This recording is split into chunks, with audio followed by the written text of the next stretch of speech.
Chapter का 6th lecture है जिसमें हम स्टार्ट करने वाले हैं endocrine system which is the last topic of our chapter. Last lecture में हमने पढ़े थे प्लांट हार्मोन्स कि हार्मोन्स क्या होते हैं एंड प्लांट में कौन कौन से हार्मोन होते हैं एंड उनका क्या क्या रोल होता है। आज हम स्टार्ट करने वाले हैं एंडोक्राइन सिस्टम जिसमें हम पढ़ेंगे हार्मोन्स ऑफ एनिमल्स कि एनिमल्स से हार्मोन्स कहाँ कहाँ रिलीज होते हैं उनकी बॉडी में, ठीक है, और क्या क्या उनका फंक्शन होता है। तो let's start. First of all endocrine system is made up of network of glands. बहुत सारे ग्लैंड्स से मिलके एक सिस्टम बनता है जिसको हम बोलते हैं एंडोक्राइन सिस्टम, ठीक है। एंडोक्राइन क्या होता है ये हम भी आगे पढ़ेंगे। उसके पहले देखते हैं व्हाट आर ग्लैंड्स। ग्लैंड्स क्या होते हैं? So glands are the specialized group of cells or we can say organs that secrete chemical substances, ठीक है। एक स्पेशलाइज्ड ग्रुप मतलब उस पर्टिकुलर काम के लिए वो स्पेशलाइज्ड है, ऐसा या तो सेल्स का ग्रुप कह ले या फिर कोई स्पेशलाइज्ड ऑर्गन कह ले जो कि एक केमिकल सब्सटेंस रिलीज करता है, उसे हम कहते हैं glands. Those are known as glands, either group of specialised cell और स्पेशलाइज्ड ऑर्गन्स, ठीक है। जो केमिकल सब्सटेंस रिलीज करते हैं उनको हम बोलते हैं ग्लैंड्स।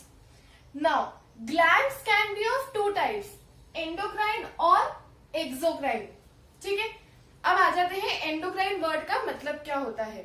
सो एंडोक्राइन का मतलब होता है यानी कि एंडोक्राइन ग्लैंड्स आर दोस्त जो अपना chemical substance directly blood stream में रिलीज करते हैं, उनमें कोई डक्ट नहीं होती। These are ductless, while on the contrary exocrine glands secrete their substances into ducts.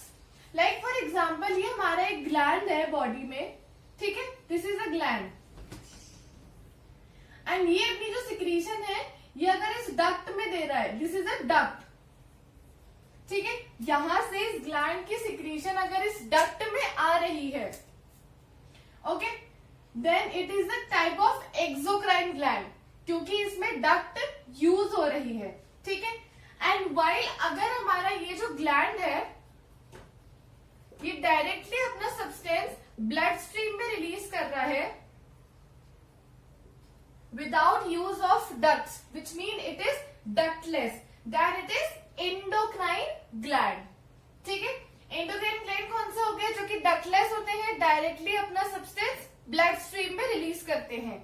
While exocrine glands वो होते हैं जिनमें ग्लैंड्स के बाहर एक डक्ट प्रेजेंट होती है जिस डक्ट के थ्रू उनका सब्सटेंस उसके थ्रू मूव होता है ग्लैंड से बाहर, ठीक है। ये तो हो गया पहला difference. Now second difference is endocrine gland के जो सिक्रीशंस होते हैं these are internal to the body, ये बॉडी के अंदर सिक्रीट होते हैं यानी कि ब्लड स्ट्रीम में। वाइल जो एक्सोक्राइन ग्लैंड होते हैं उनके सिक्रीशंस जो होते हैं which are external to the body, जो हमें एक्सटर्नल आउटर सरफेस पे दिखते हैं सिक्रीशंस, ठीक है, those are secretions of the exocrine gland. Example endocrine के तो हम सारे पढ़ेंगे, फॉर एग्जाम्पल फिर भी पिट्यूटरी ग्लैंड और भी बहुत सारे हमें अपने सिलेबस में एंडोक्राइन ग्लैंड्स की ही एग्जाम्पल्स स्टडी करने हैं। वाई एक्सोक्राइन ग्लैंड का एग्जाम्पल हो गया सलाइवरी ग्लैंड, ठीक है। जो सलाइवरी ग्लैंड माउथ में होते हैं वो सलाइवरी डक्ट के थ्रू सलाइवा रिलीज करते हैं, ठीक है। Now saliva is outer to the surface, it's external to the body, है ना, ये ब्लड स्ट्रीम के अंदर नहीं है, इंटरनल बॉडी में नहीं है, we can see it. So salivary gland और we can say sweat glands, ठीक है। These are the examples of exocrine glands. Now exocrine glands is not a part of endocrine system, ठीक है। Endocrine system का part नहीं होते हैं exocrine gland क्योंकि एंडोक्राइन का मतलब मैंने क्या बताया था, इट इज डक्टलेस। तो हम एंडोक्राइन सिस्टम में एक्सोक्राइन ग्लैंड्स नहीं पढ़ते हैं, ठीक है। अब 4 ग्लैंड्स ऐसे हैं जो कि इस चीज के एक्सेप्शन है विच आर बोथ एंडोक्राइन भी है एंड एक्सोक्राइन भी है, मतलब कुछ तो वो अपने सब्सटेंसेस डक्ट में रिलीज करते हैं एंड कुछ अपने सब्सटेंसेस डक्टलेस होते हैं, ठीक है।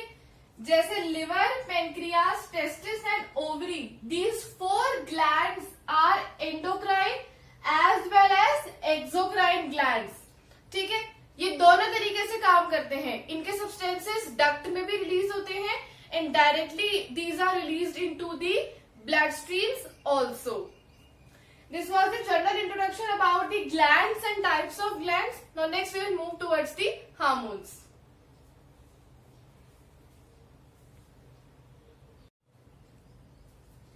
Okay, so अब next हमें बात करनी है कि हमने पढ़ा था कि glands कुछ chemical substances release करते हैं.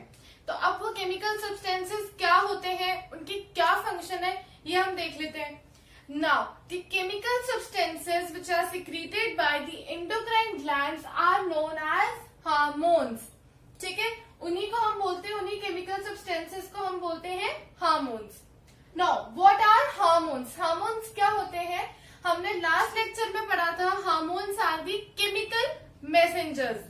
So here is the exact definition. These are the chemical substances.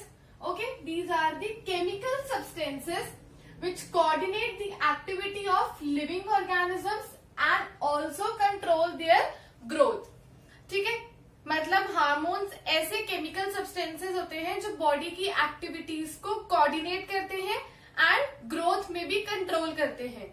मतलब कुल मिला के हमारा जो नर्वस सिस्टम होता है ना, नर्वस सिस्टम हमने पढ़ा था, न्यूरॉन से electrical impulses, electrical signals transfer हो रहे थे. ठीक है, तो वो जो नर्वस सिस्टम होता है that controls the secretion of the glands. ठीक है, वो नर्वस सिस्टम इन ग्लैंड्स के सिक्रीशंस को कंट्रोल करता है कि कौन सा हार्मोन कितने अमाउंट में कहाँ रिलीज होना चाहिए. ठीक है, ये सब कंट्रोल करने का काम होता है नर्वस सिस्टम का. एंड हार्मोन्स क्या होते हैं? केमिकल सब्सटेंसेस जो कि हमारी एक्टिविटीज को कोऑर्डिनेट करते हैं एंड हमारी ग्रोथ को कंट्रोल करते हैं. मतलब इंटरनल बॉडी में जो चेंजेस होते हैं these are due to the hormones.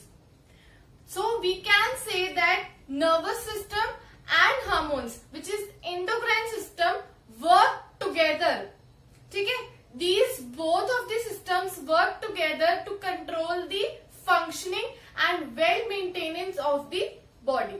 मतलब हमारी बॉडी के फंक्शनिंग के लिए सारे प्रोसेसेस को कंट्रोल एंड कोऑर्डिनेट करने का काम किसका होता है?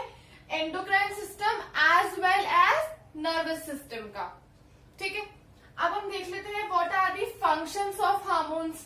सो द फर्स्ट फंक्शन इज, जैसे कि मैंने डेफिनेशन में बताया, it controls the activities and growth of the body. मतलब हमारी बॉडी की जो हमारी किसी भी लिविंग ऑर्गेनिजम्स की जो हाइट होती है या फिर इंटरनल चेंजेस वगैरह जितने भी होते हैं, जितनी भी एक्टिविटीज होती हैं, all are controlled by the hormones. ठीक है, now next point is it acts on a specific tissue और organ known as target site. ठीक है, हर हार्मोन की, for each and every hormone there is a particular site on which it acts and that site is known as target site. ठीक है, ऐसा नहीं है कि हार्मोन कहीं भी जाके काम करने लग जाएगा. उस हार्मोन के फंक्शनिंग के लिए एक स्पेसिफिक साइट होती है, एक स्पेसिफिक जगह होती है जहां पे वो हार्मोन जाके एक्ट करता है, अपना फंक्शन करता है. ठीक है, तो उस जगह को या उस साइट को हम बोलते हैं target site. Now it reacts on the other site from where they are produced. हार्मोन्स कभी भी वहां पे काम नहीं करेंगे जहां से रिलीज हुए हैं. किसी एक जगह से रिलीज होंगे एंड किसी दूसरी पर्टिकुलर जगह पे जाके काम करेंगे. सपोज ये हमारा ग्लैंड है ना, यहां से हार्मोन्स रिलीज हुए. Now these hormones do not act here. इनकी यहाँ पे जरूरत नहीं होती है. अब क्योंकि केमिकल मैसेंजर्स है तो ये अपनी दूसरी जगह पे जाके, जहां पे इनकी टारगेट साइट है, वहां पे जाके ये एक्ट करेंगे एंड अपना मैसेज पहुंचाएंगे. सो सपोज यहां से ये हार्मोन रिलीज हुआ, this is our gland and it moves to a specific target site. ठीक है, ये टारगेट साइट होगी. This is our target site, या एक ऐसी कोई स्पेसिफिक जगह है जहां पे ये हार्मोन फंक्शन करता है. So it reacts on a different site from where they are produced. Produce तो यहाँ पे हुआ, लेकिन इसने अपना फंक्शन यहाँ पर आके किया, तो जगह चेंज हो गई. तो it reacts on the different side from the side where it is produced, and that side is known as target site. And the last is these are known as chemical messengers, क्योंकि ये एक जगह से दूसरी जगह messages ले जाते हैं, and these are in the form of chemicals. That's why hormones are known as chemical messengers. ठीक है, अभी मैंने लास्ट टॉपिक में बताया था कि 4 ग्लैंड्स हमारे पास ऐसे हैं जो कि एंडोक्राइन भी है एज वेल एज एक्सोक्राइन भी है. तो देखो, सबसे पहले पैंक्रियास आ जाता है कि पैंक्रियास का जो एंडोक्राइन वाला सिक्रीशन है, ठीक है, जितने भी एंडोक्राइन वाला सिक्रीशन है उसको मैंने हार्मोन से रिप्रेजेंट किया है. ओके, क्योंकि एंडोक्राइन ग्लैंड से जो सब्सटेंस रिलीज हो रहे थे उसको हमने बोला है कि these are known as hormones. तो पैंक्रियास का जो एंडोक्राइन वाला हार्मोन है, जो एंडोक्राइन वाला सब्सटेंस है, इट इज इंसुलिन. ठीक है, while the exocrine वाला जो सिक्रीशन है, it is pancreatic juice. Pancreatic juice हमने पढ़ा था लाइफ प्रोसेस के डाइजेशन वाले टॉपिक में कि वो पैंक्रियाटिक डक्ट से आता है, तो वो डक्ट में आ रहा था, इसलिए इट इज एक्सोक्राइन फॉर्म. ऐसे ही टेस्टिस में जो एंडोक्राइन वाला सिक्रीशन है, it is testosterone hormone. While जो सिक्रीशन है यानी कि एक्सोक्राइन वाला सिक्रीशन जो डक्ट में आ रहा है, इट इज स्पर्म्स. ऐसे ही ओवरीज में एंडोक्राइन वाला सिक्रीशन है 2 hormones, oestrogen and progesterone, while the exocrine secretion is eggs और वी कैन से ओवा. ठीक है, एंड लिवर के जो हार्मोन्स होते हैं, these are little complicated hormone, hepcidin, thrombopoietin, which are the precursors of the hormone. मतलब इससे जाके फिर हार्मोन बनते हैं. ठीक है, so these are little complicated. बाकी लिवर के ये हार्मोन्स होते हैं, and The exocrine secretion of liver is bile juice, जो कि हमने डाइजेशन वाले टॉपिक में पढ़ा था कि वो बाइल डक्ट के थ्रू डाइजेस्टिव सिस्टम में जाता है. ठीक, this was all about the hormones and their functions.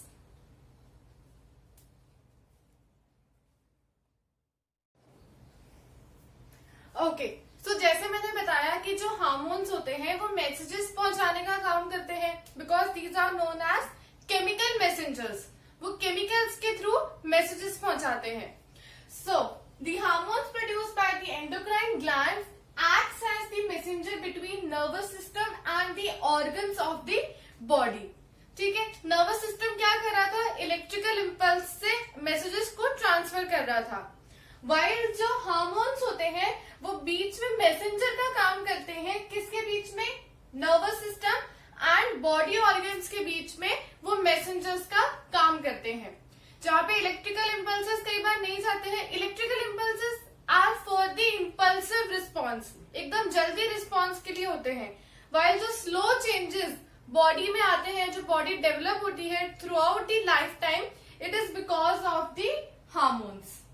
ठीक है, now hypothalamus and pituitary glands, ये जो 2 ग्लैंड होते हैं, hypothalamus and pituitary, these are the most important glands of the endocrine system, because these are the main center in the body which controls the functioning of nervous and endocrine system. ये 2 glands जो होते हैं ये regulate करते हैं, ये control करते हैं nervous system as well as endocrine system की एक्टिविटीज को.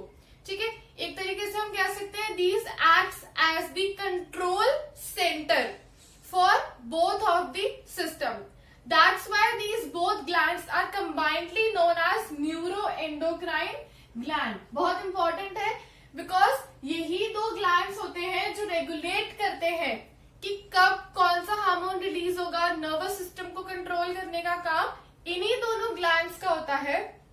That's why these glands are known as neuroendocrine gland, क्योंकि ये दोनों system nervous and endocrine system की एक्टिविटीज को कंट्रोल एंड रेगुलेट करने का काम करते हैं. ठीक है, कंट्रोल का मतलब है कि कब हार्मोन रिलीज होगा कब नहीं होगा, है ना. एंड रेगुलेट मतलब कितने अमाउंट में वो सब्सटेंस रिलीज होना चाहिए.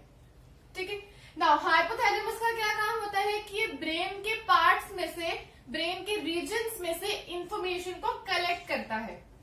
Hypothalamus collects the information from the regions of the brain, while pituitary क्या करता है, पिट्यूटरी क्या करता है कि ये हाइपोथैलेमस ने जो इंफॉर्मेशन कलेक्ट करी है वो इंफॉर्मेशन जाती है पिट्यूटरी ग्लैंड के पास, and then it regulates the different glands. ठीक है, pituitary collects the information from the hypothalamus and secretes hormone which regulates different glands. ठीक है, हाइपोथैलेमस ने इंफॉर्मेशन कलेक्ट कर ली ब्रेन के पूरे सेंटर में से, है ना, ब्रेन के रीजन्स में से जो इंफॉर्मेशन थी वो हाइपोथैलेमस के पास आ गई। अब वो इंफॉर्मेशन हाइपोथैलेमस से पिट्यूटरी ग्लैंड के पास आ जाती है और उस इंफॉर्मेशन की वजह से पिट्यूटरी ग्लैंड अपना एक हार्मोन रिलीज करता है, जिस हार्मोन की वजह से क्या होता है कि बाकी जितने भी ग्लैंड्स हैं, बाकी जितने भी एंडोक्राइन ग्लैंड्स हैं, उनका सिक्रीशन, उनकी एक्टिविटी कंट्रोल एंड रेगुलेट होती है। किससे? जो हार्मोन पिट्यूटरी ने सिक्रीट किया है। तो ये दो बहुत ही इंपॉर्टेंट फंक्शन हो गए, इसलिए these are the main centre in the body which controls the functioning of both the systems, nervous and endocrine, और इसीलिए उसे न्यूरो एंडोक्राइन ग्लैंड्स भी बोलते हैं। ठीक है, so this was our today's topic, introduction to the endocrine system and general overview of it. Thank you for listening.